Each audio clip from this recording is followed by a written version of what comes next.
Bonjour tout le monde. C'est un immense plaisir aujourd'hui de vous présenter une femme de cœur, une femme de mission, Mélanie Fortin. Bonjour Mélanie. Allô, Nathalie! Mélanie, je l'ai découvert. Ah mon Dieu, j'ai tellement été honorée de rencontrer cette femme-là. Elle est coach d'affaires, coach en stratégie de croissance. Elle est coach PNL, mentor et elle est aussi fondatrice de Ascensa. Bienvenue sur le podcast de Un monde organique. Mon nom est Nathalie Pellerin, naturopathe, coach et yogini. Chaque semaine, je vous partagerai un message ou un invité inspirant qui a pour but d'élever la conscience d'un point de vue de la santé du corps, de l'esprit et de la connexion à l'âme. Alors, sans plus tarder, vais laisser, je vais laisser Mélanie te présenter et à nos auditeurs plus en profondeur, nous expliquer un peu ton parcours. Tu as très bien résumé ça. Tu as fait les grandes lignes, c'est parfait. Hey, merci, premièrement, Nathalie, de l'invitation. C'est un plaisir d'être là, ma chère. Puis bonjour à tous ceux et celles qui nous écoutent. Fait que tu l'as bien dit, ça fait 4 ans que je suis en affaires et je suis coach, mentor. Je me spécialise vraiment au niveau des stratégies de croissance. Fait que ça fait 4 ans que je suis en business, que j'ai fait le grand saut. Ça fait combien de temps, toi, Nathalie, que tu es en affaires à ton compte? Le grand saut complètement, ça Ouais. fait à peu près ça, là. Ça Plus fait ou à moins. peu près ça, toi aussi, 4 ans à peu près? Il Peut-être faut un beaucoup peu de moins. courage, hein, pour faire ça. Énorme. C'est quelque chose qu'on a visualisé, qu'on a pensé pendant longtemps. Puis avant, j'ai passé une vingtaine d'années dans les grandes entreprises. J'ai monté les échelons un à un jusqu'à un poste quand même de directrice nationale des ventes d'une grande entreprise canadienne. Puis aux yeux de la société, c'est comme hein, le poste ultime, la réussite ultime. Puis je peux te dire que quand j'ai fait le grand saut, là, puis que je l'ai annoncé à mes amis, à ma famille, là, ils sont tombés en bas de leur chaise. Les gens ne comprenaient pas. Ils pensaient que j'allais faire du coaching à temps partiel les fins de semaine. Bon, on va en parler, je suis sûre, aujourd'hui, mais à un moment donné, quand on sent qu'on n'a plus l'alignement, qu'il manque quelque chose, il y a quelque chose que on a envie d'autre chose, je pense que c'est important d'écouter cette petite voix-là, puis d'aller encore plus loin. Et puis, ce qui fait en sorte, souvent, le déclic, hein, il y a des déclics dans notre vie qui fait en sorte que on a besoin de faire un 180. Pour moi, ça a été le décès de mon père en 2016. J'étais très carriériste, très dans la performance, dans l'ego. Je voulais toujours plus, je voulais être présidente dans la vie. C'était ça qui tu sais, je vivais pour travailler. Puis quand mon père est décédé, là, quelques mois après avoir pris sa retraite, puis qu'il voulait faire, ça faisait 15 ans qu'il attendait ce jour-là. Il a toujours été directeur, tu sais, sédentaire, stress, gros job. Ça a eu un électrochoc auprès, vraiment en moi. Puis c'est là que j'ai commencé à me dire, OK, je me dirige vraiment là, directement sur le même mur. C'est pas vrai que je m'en vais là. Puis à partir de ce jour-là, pendant 2 ans, j'ai planifié mon grand saut. Fait que coaching PNL, formation en marketing, mis de l'argent de côté, préparer mon plan. Je suis un petit peu intense, là. Fait que bref, je regrette pas parce que j'adore ça. J'ai toujours voulu coacher, mais j'ai toujours coaché des gens. J'adore propulser l'autre. Je suis quelqu'un qui est très humaine, très performante aussi. Et m'a dire, j'ai pu jamais regarder en arrière.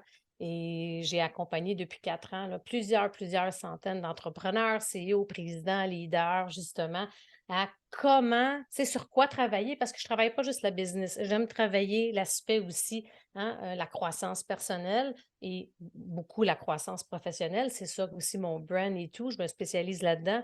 Mais on ne peut pas atteindre des sommets si on ne travaille pas sur soi, si on n'est pas à l'écoute de soi, si on ne s'assure pas d'être en alignement, tu sais, avec son être intérieur. Tu sais, on dit souvent, hein, la tête, le cœur, l'esprit, il faut que ça soit tout en alignement si on désire pouvoir atteindre là, ces grands objectifs.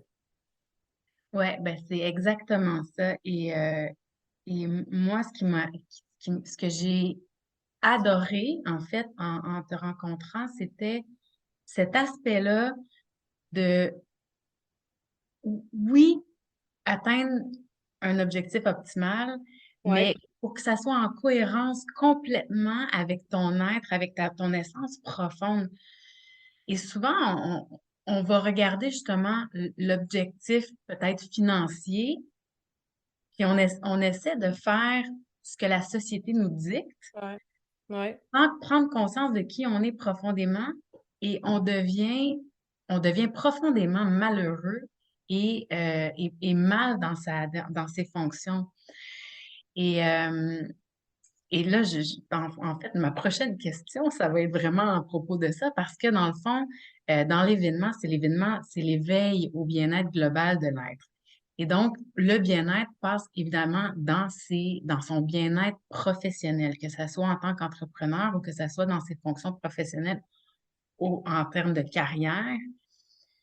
Comment, euh, comment justement ce mindset-là, cette façon-là que tu as découvert, que tu as amené, que tu as intégré même en toi et que c'est comme ça que tu aides tes gens à amener ce bien-être-là au niveau professionnel, c'est quoi les piliers?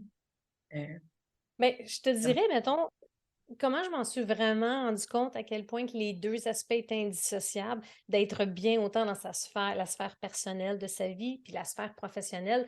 De un, mais tu sais, chacune des sphères occupe une grande partie de notre quotidien, il faut le dire. Fait que c'est important. Puis je dis pas un équilibre parfait, mais d'être bien. Puis toute ma vie, ça a toujours été beaucoup l'aspect professionnel qui était mis de l'avant. C'était tout le temps ma priorité, focus numéro un. Puis à un moment donné, ben, avec un couple, là, il y a la naissance de Noah. Là, il commence à avoir d'autres projets personnels. Là, je voyais qu'il y avait comme un petit enjeu de temps. Là, j'arrivais pas avec les deux. Fait qu'il faut faire des choix. Et quand je me suis lancée en affaires, je voulais vraiment le faire pour avoir un meilleur équilibre. Mais j'y suis pas parvenue tout de suite. J'étais encore, ben là, c'est des excuses dans le fond. Là, je développe ma business, je vais être sûre que moi, je vais travailler très fort, puis là, après, je vais pouvoir récolter, tu sais. Puis là, jusqu'à là, 1 an et demi, j'ai développé plein de programmes dans mon entreprise. J'ai eu une grande croissance. C'était en 2020-2021. Je veux pas, tu sais, avec le web, puis la pandémie, ça a eu un impact. Mais j'en ai tellement eu de programmes, de lancement que là, je suis vraiment allée quasiment jusqu'au bout de ce que j'étais capable. Puis à la fin, sais-tu quoi, Nathalie? J'ai ressenti un vide. Là, ça m'a vraiment inquiétée, tu sais. Absence de passion, il manquait quelque chose, je ne sais pas trop pourquoi. Puis il a fallu, j'ai pris des décisions audacieuses pour me créer de l'espace, pour aller trouver les réponses, OK? Et ça date, tu vois, ça fait 1 an, là, vraiment, que j'ai fait cette pause-là. J'ai arrêté un programme. J'ai reporté des programmes, de reporté des contrats pour me laisser quelques semaines, mois, même ça a pris un bon 2, 3 mois pour vraiment aller à l'intérieur de moi. Puis ça a été, je pense, un point tournant qui fait en sorte que aujourd'hui, là, je peux dire que j'ai vraiment un équilibre parce que je fais ce que j'ai vraiment envie de faire, mais je ne suis pas dans le trop, je suis dans la justesse. Qu'est-ce qui est juste pour moi? Puis j'ai vraiment pris le temps de me poser les bonnes questions et d'être à l'écoute des réponses. Parce que souvent, on le sait, c'est peut-être pas fait pour moi. On est bon pour se trouver des raisons. Mais ce que je me suis rendu compte, c'est que j'étais dans le trop. C'est important de trouver le juste équilibre, dont la justesse par rapport à ce qu'on a envie. Parce que, tu sais, je pensais honnêtement là, que après cette année-là, hey, j'ai atteint une année record, j'ai une des croissances les plus rapides des entrepreneurs sur le marché web. Mon coach qui me le disait souvent. Puis là, tu arrives à la fin de l'année, puis tu ressens un vide. Je ne l'ai pas vu venir, celle-là. Ça m'a frappée. J'étais choquée, déçue. J'étais pleine de questionnements, comme, voyons, j'étais sûre que rendu là, c'est la totale, tout est beau, tu sais? Pas en tout. Et ça m'a pris de court. Il a fallu que vraiment je réfléchisse. J'ai pris vraiment plus de temps. J'ai eu plusieurs rencontres avec un guide spirituel. J'ai médité plus, technique de respiration pour vraiment se centrer. J'ai lu beaucoup de livres. Puis au final, tout simplement, c'est que oui, j'étais à la bonne place, mais j'étais encore dans le trou. J'étais encore avec des attentes incroyables, des attentes irréalistes. J'étais encore dans la performance. Fait que j'ai tout rééquilibré ça en 2022. Ce qui fait en sorte que je suis bien, je n'ai plus la peur du manque que la grande majorité des entrepreneurs, des gens ont. Je ne suis plus obligée d'être tout le temps constamment en train de faire plein de choses pour m'occuper. Non, je suis bien dans le silence, je suis bien. Tu sais, je sens que là, vraiment, j'ai pas mal un niveau de justesse. Ouais. Une longue réponse, un long détour, mais je pense que je voulais te mettre en contexte, c'est important d'expliquer. J'en ai pas parlé souvent de ça, parce que c'est quand même assez récent. Ouais, mais c'est parfait parce que merci de nous le partager parce que je pense que, en fait, moi, dans mes recherches, puis dans ma façon de rendre mon contenu, je parle beaucoup d'épuisement. Puis l'épuisement comme un mal de notre ère, de l'ère dans Ouais. laquelle on vit. Et qu'est-ce qui nous amène là? C'est qu'on se surmène. On n'est pas à l'écoute de nos limites. Malgré qu'on aime ça, hey, on peut avoir, puis souvent, on se fait prendre parce que justement, on est passionné de ce qu'on fait. Donc, on peut travailler des heures illimitées parce que ça nous Ouais. génère de l'énergie. Mais à C'est un un moment danger, donné, ça. ben c'est ça. Puis c'est en fait, c'est pour faire un peu de pouce sur ce que tu dis. Je vais te poser une autre question par rapport à ça parce que ça fait partie des piliers donc de l'équilibre à amener autant comme entrepreneur que dans notre cadre professionnel. Donc, ce que j'entends, Mélanie, c'est que d'une part, c'est que oui, il faut être aligné avec ce qu'on a, nos réels besoins, valeurs et désirs et sens. Je veux dire, nos passions puis nos désirs sont pas là pour rien. Donc, d'être à l'écoute de ça, de les mettre, oui, en application. De deux, il y aurait l'aspect justement de se dire, ben, OK, fine, mais j'ai besoin d'avoir du temps pour moi. J'ai besoin d'avoir Ah, du temps de repos.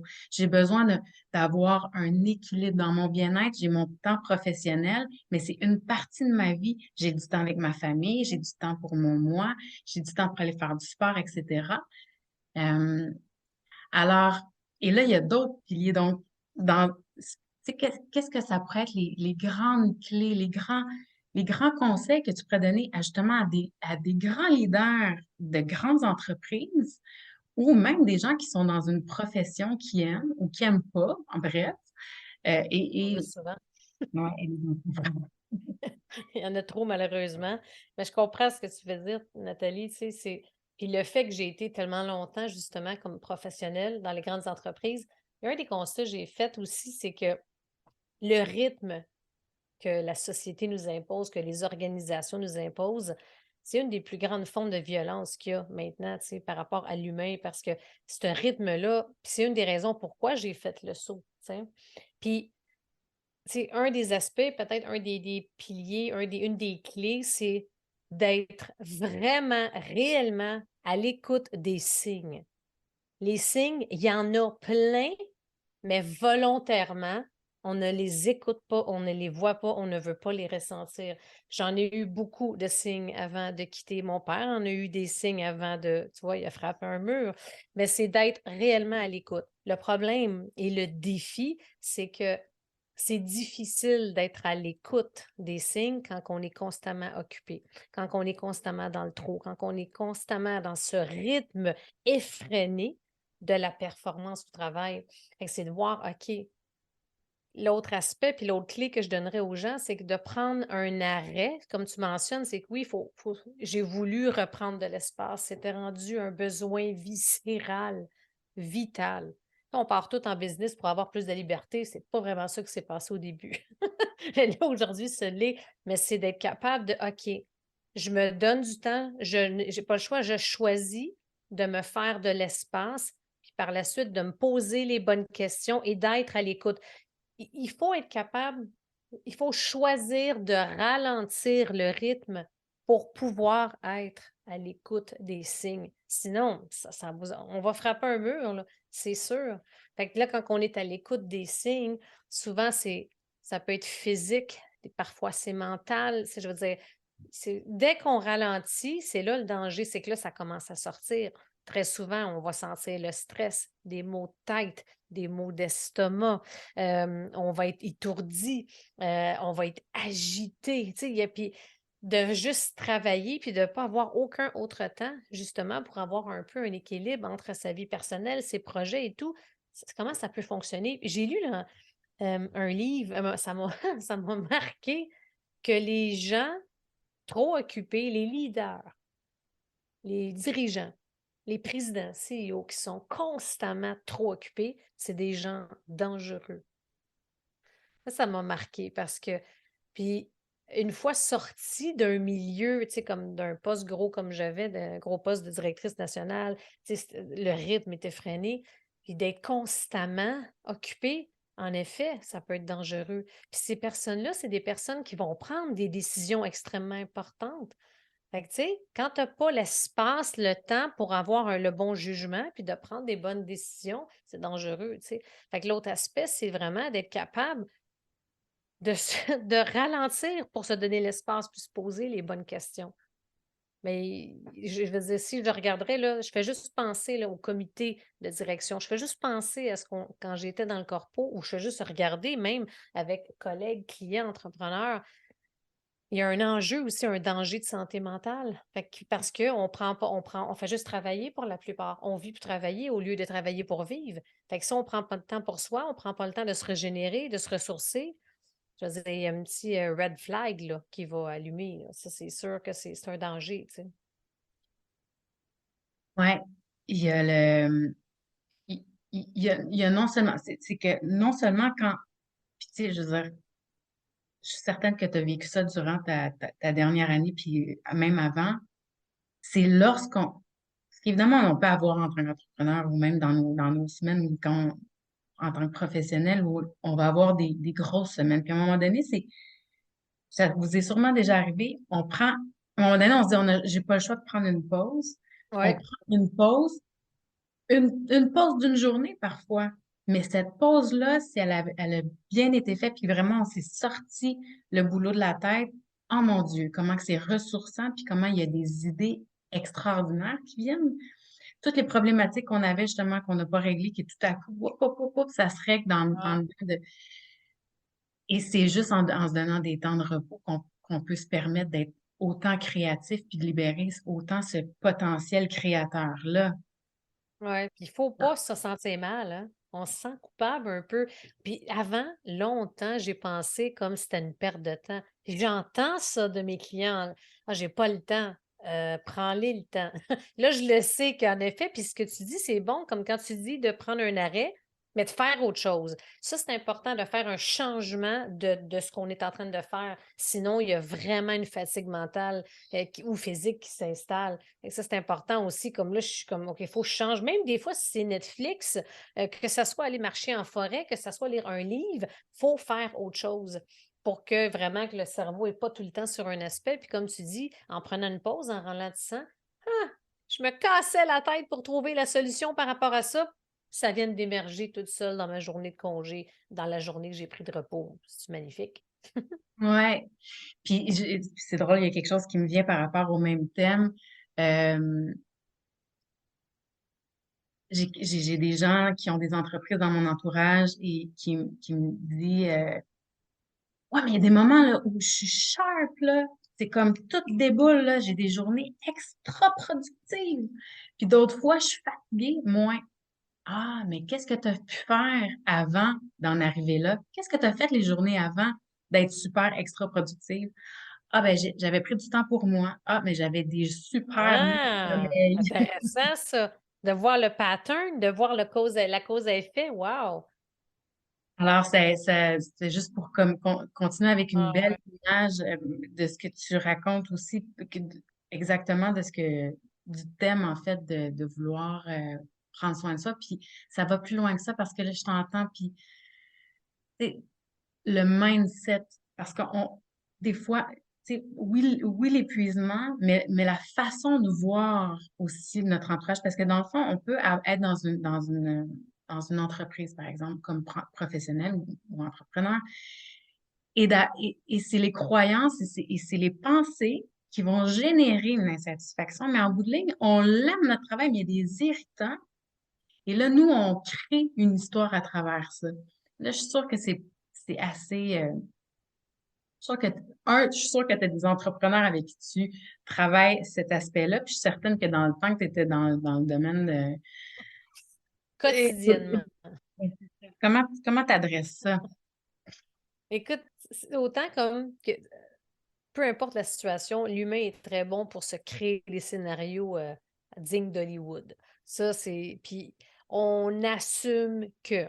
On pense que ah, ça doit être ça. On est beaucoup dans des jugements, des attentes implicites, on assume, etc., au lieu de tout simplement demander, valider, expliquer. Tu sais, je dis souvent à mes leaders que j'accompagne autant avant que maintenant, Clarifie. Assure-toi que tes attentes, tes demandes sont explicites, t'expliques. Dans n'importe quelle sphère d'activité, on pourrait en parler pendant une journée de ça, dans les exemples, mais les gens se font des histoires tout le temps. Fait qu'il faut être vigilant.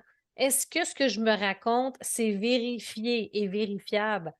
Est-ce que c'est plutôt c'est ma peur qui me fait penser ça? Est-ce que j'assume quelque chose? Est-ce que je saute aux conclusions? Fait que souvent, au niveau de la communication, je ramène tout le temps, bon, est-ce que j'ai validé? Est-ce que c'est explicite?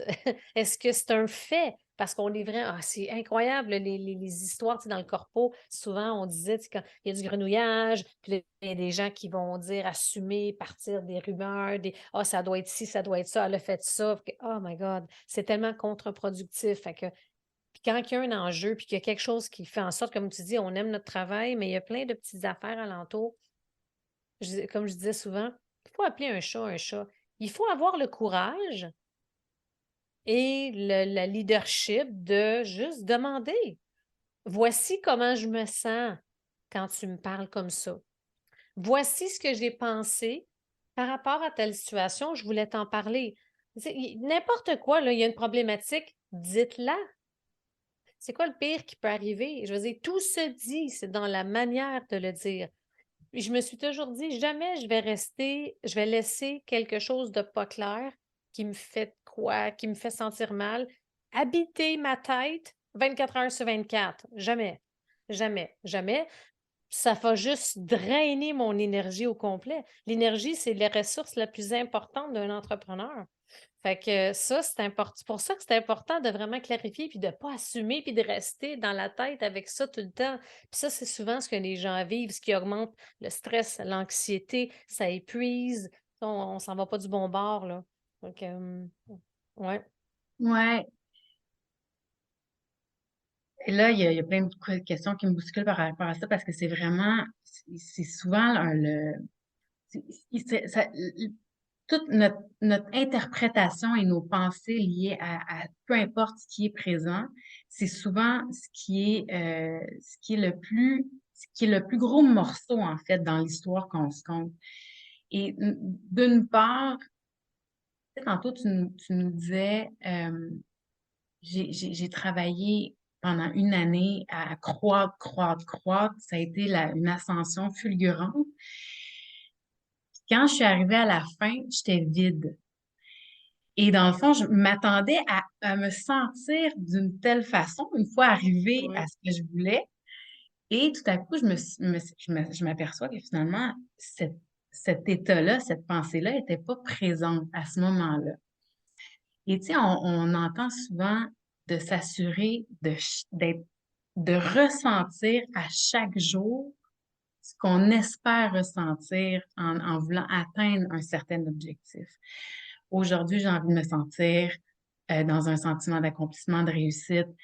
Tantôt, tu as parlé dans un espace d'abondance versus de manque. Mon Dieu, ça, c'est...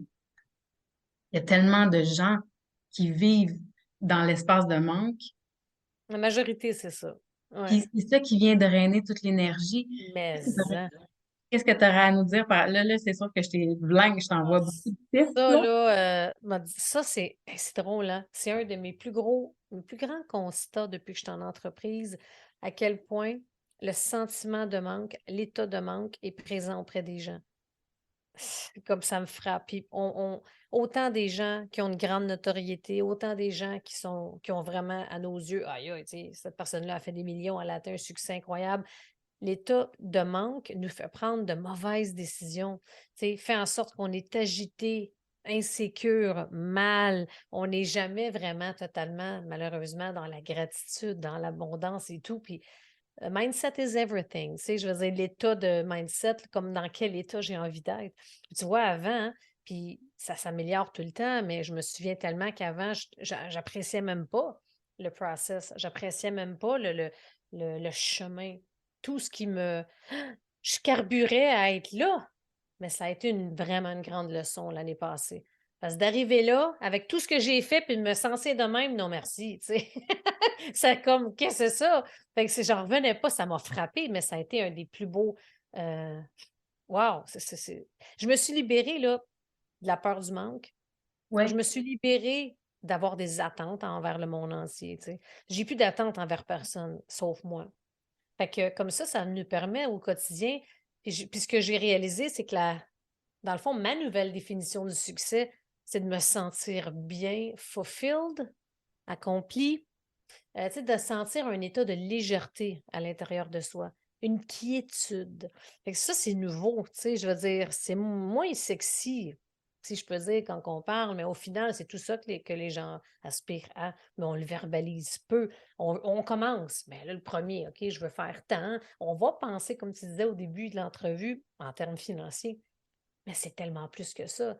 Fait que c'est pour ça qu'au final, non, non, ça, c'est secondaire. Comment j'ai envie de me sentir? Fait que par rapport à comment je me sens maintenant, à tous les jours, journal de gratitude, ça va arriver qu'il m'a sauté des journées, mais en gros, hey, merci la vie de ci, merci la vie de ça. Mon Dieu, mon Dieu, mon Dieu. Je peux pas croire qu'avant, je faisais 3 heures de trafic par jour.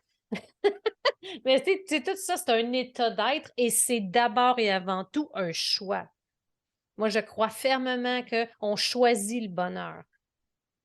OK? Puis on choisit le bonheur.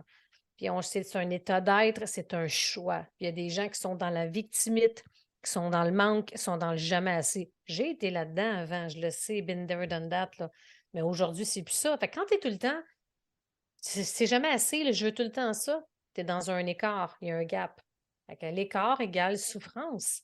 L'écart égale, tu sais, puis ça, je me souviens dans une conférence de Rémi Tremblay, quand il parlait de ça, au début, quand je l'ai rencontré, puis que ça m'a frappé en pleine face. J'étais constamment dans un état d'écart. Comment je peux être bien? Fait que j'étais agitée, j'étais jamais satisfaite. C'est pas plaisant, là. Fait que là, au contraire, c'est plus ça, tu sais. Fait que je suis beaucoup plus. Tu m'as pas connue avant, Nathalie, mais j'étais beaucoup plus intense, agitée. Tu sais, le Ra, là, mon surnom de Rocky, là, il vient pas de. Il vient pas de là pour rien, tu sais. Aujourd'hui, c'est différent. Tu sais, tout a changé. C'est toutes des prises de conscience, l'expérience, tu sais, j'en parle régulièrement, là, dans les rencontres et tout. Puis de plus en plus, j'en parle de ça parce que pour avoir un succès, une pérennité dans son entreprise, il faut vraiment avoir un état de bien-être dans les deux aspects. Autant quand on est en entreprise, c'est pas le fun quand il y a juste une sphère qui va bien sur deux. Il y en a plein de sphères, là, mais je parle les deux principales, la vie professionnelle, la vie personnelle. Fait que là, quand les deux commencent à être vraiment plus équilibrés, on est vraiment mieux, là. Puis qu'on arrête de se conter des histoires aussi. Des fois, c'est si simple. L'humain aime ça, se compliquer la vie. Pourtant, ça peut être très simple. Fait que c'est un choix de voir qu'est-ce que je décide de voir. Moi, je suis quelqu'un qui est positif de nature. Je vois le verre à moitié plein. Mais il y en a beaucoup qui vont voir le verre à moitié vide. C'est un choix. Mais là, évidemment, tu me vois venir avec ma question, comment t'as fait? Parce que c'est sûr que chacun a sa façon d'avoir ce déclic-là, mais comment tu pourrais l'expliquer, en fait, ce changement de paradigme, ce changement d'état et de mindset en toi, de passer d'un état de manque, puis de dire co- comment tu as pu ramener ça dans un état d'abondance, puis de dire non, non, moi, ça me donne absolument rien de vivre en étant tout le temps à la recherche de. Je vais vivre pleinement abondante, puis je vais faire confiance. En fait, Hmm. comment, ça a été quoi ton processus? Écoute, il y a pas de façon facile de le dire parce que c'est pas, ça n'existe pas le genre, tu sais, 3 secrets qui vont t'aider de faire ABC. C'est pas aussi simple que ça. Moi, comment je le vois, c'est beaucoup par déclic et par mon expérience de vie, OK? Fait que c'est pour ça que je dis tout le temps, c'est dans l'action que ça se clarifie. Alors, je ne le savais pas jusqu'à quand même récemment. La première chose, je dirais, c'est que là, quand j'ai commencé à ralentir et à me poser les bonnes questions, première affaire, là, c'est d'être à l'écoute. Là, je suis tannée de me sentir comme ça. J'aime pas ce qui se passe là. Fait que c'est de développer la capacité à se poser des questions honnêtes, les bonnes questions envers soi-même et d'être capable de se répondre parce qu'on est capable de répondre n'importe quoi à nous. Mais c'est de se répondre OK, il y a vraiment un problème. Comme la peur du manque, voici ce que ça me génère comme état. Je n'aime pas ça. Je suis tannée. Puis autant pour les attentes, j'ai des attentes, puis là, quand elles ne sont pas, mettons, remplies, bien là, je suis déçue. Fait que c'est de l'identifier. Fait que là, par la suite, qu'est-ce que je peux faire pour être moins dans le manque? Alors, par exemple, je me suis forcée à avoir beaucoup plus de périodes seule, des périodes libres où ce que j'étais seule, où ce que je faisais rien, pour apprivoiser la solitude, tu sais, pour apprivoiser, puis d'accepter. Puis ça se passe, là, tout ça peut-être sur un time frame de 2 ans, tu sais, mettons, parce que c'est pas du jour au lendemain, là. Ça a commencé pas mal là, puis là, où ce que j'en suis. Puis c'est vraiment dans la dernière année que je l'ai vraiment vu, que j'ai pu bénéficier, parce qu'il y a comme une transformation. Puis avant une transformation, tu le sais sûrement, hein, Nathalie, que il y a une période qui est comme plate, là. Tu sais, comme tu te remets en question, tu n'es pas trop sûr, comme qu'est-ce que c'est ça? Mais la période, justement, de passer d'un état à l'autre, c'est aussi de reconnaître, comme je me souvenais, il y a 2 ans, si je ne fais pas quelque chose, un programme, si je ne suis pas sur les réseaux sociaux, j'ai peur, peur du manque. J'ai peur de quoi? Je me pose les bonnes questions. J'ai peur qu'on m'oublie. J'ai peur d'être oubliée. Tu sais, je pense que c'est un peu ça. J'ai peur que ça ne marche plus parce que je suis moins présente. Tu sais, au final, c'est de la bullshit, là. Parce que, tu sais, les gens qui nous inspirent, les gens qui ont eu un impact auprès de nous, on les oublie pas, tu sais. Puis c'est pas quelques semaines qui vont changer grand-chose. Fait en observant ça, je me suis mis à essayer et à m'autoriser des périodes de temps mort, tu sais. Puis depuis ce temps-là, fait que c'est tout, tu sais, c'est pour ça que je te dis, c'est pas aussi simple à répondre. Les gens qui répondent très simplement à cette question-là sont pas allés autant en détail, d'après moi, tu sais, dans la transformation, parce que ça s'est échelonné sur une longue période de temps.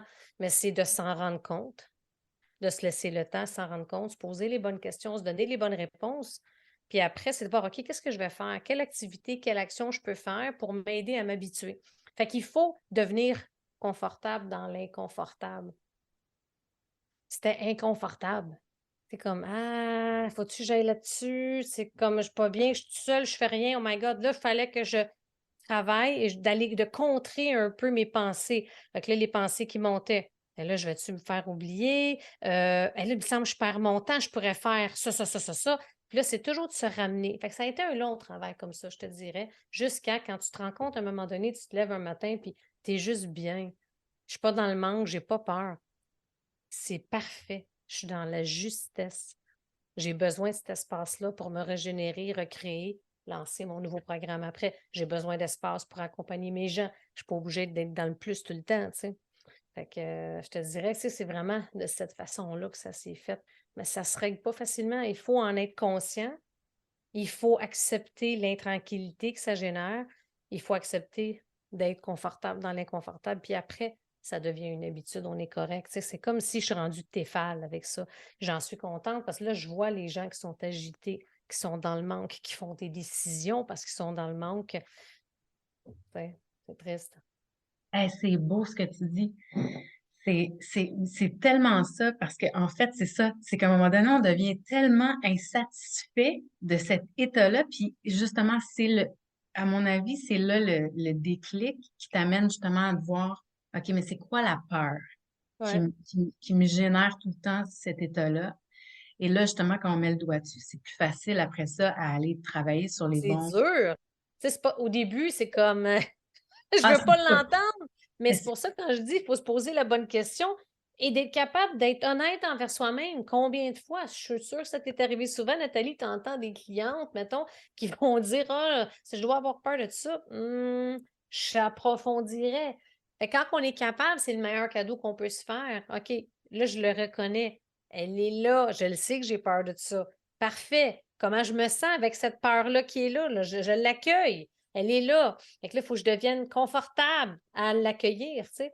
Mais après, c'est fou la solidité que ça m'a donné. La légèreté en même temps et la force. C'est fou, c'est comme c'est incroyable. Yin et yang, là, tu sais, c'est incroyable. Il y a comme la force, la fragilité.